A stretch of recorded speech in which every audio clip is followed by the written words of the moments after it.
కడప జిల్లా బద్వేలు మున్సిపాలిటీలో రంజాన్ పర్వదిన వేడుకలు అత్యంత ఘనంగా నిర్వహించారు. రంజాన్ పర్వదినాన్ని పురస్కరించుకుని బద్వేలు మున్సిపాలిటీ పరిధిలోని సిద్ధవటం రోడ్లో ఉన్న ఈద్గా వద్ద ముస్లిం సోదరులు ప్రత్యేక ప్రార్థనలు నిర్వహించారు. అల్లాహ్ను స్తుతిస్తూ ఈద్గా ప్రాంగణమంతా కూడా హిందూ ముస్లిం సోదరులతో కిక్కిరిసిపోయింది. ముస్లిం పెద్దలు రంజాన్ పర్వదిన విశిష్టతను తెలుపుతూ ప్రతి ఒక్కరూ కూడా అల్లా చూపిన శాంతి దయా మార్గంలో నడవాలని, ఉన్నంతలో పేదలకు ఇతరులకు సహాయపడితే అల్లాహ్ కృప ఎప్పటికీ కూడా ఉంటుందని పేర్కొన్నారు. అనంతరం ఒకరికొకరు ఈద్ ముబారక్ తెలుపుకున్నారు. కష్టపడిన దానికి ప్రతిఫలం ఇవ్వాలని నేను కోరుకుంటున్నాను. ముఖ్యంగా మా మాస్ కమిటీ ప్రెసిడెంట్ చెప్పినట్లు ఎన్నో విధాలుగా మాకు చాలా ఇబ్బందులుగా ఉండే ఇక్కడ ఈ ఈద్గాలో 2 సార్లు నమాజ్ చేసుకునే పరిస్థితి ఉండే.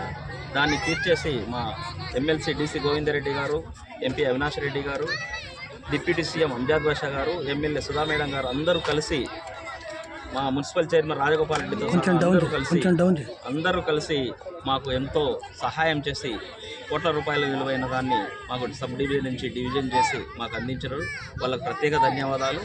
ముఖ్యంగా పేదరికాన్ని గుర్తుపెట్టుకొని మా ముస్లింలందరూ ఎక్కడైనా పెళ్ళిళ్ళు చేసుకోవాలంటే షాదీఖానా లేదని గుర్తించి ఇంకా కొన్ని అవసరాల కోసము మాకు బద్వేల్ సీమాంక్ హాస్పిటల్ పక్కన కుంటలో డైరెక్ట్గా 1.5 ఎకరా ఇచ్చి సహాయం చేసినందుకు మొత్తం మా నాయకులందరికీ ప్రత్యేక ధన్యవాదాలు.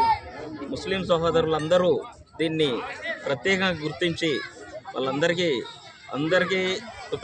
కృతజ్ఞతా భావంతో ఉండాలని, అందరూ వాళ్ళని గుర్తుపెట్టుకోవాలని ఆశిస్తూ, ముఖ్యంగా ఈ పండగ ఉద్దేశం ఏంటంటే రోజు ప్రతి రంజాన్ పండుగ కానీ బక్రీద్ పండుగ కానీ కలిసిన ప్రతి ముస్లిం సోదరుడు సంతోషంగా వ్యక్తపరుస్తాడు. ఇటువంటి చరిత్ర ఎప్పుడు జరగలేదు.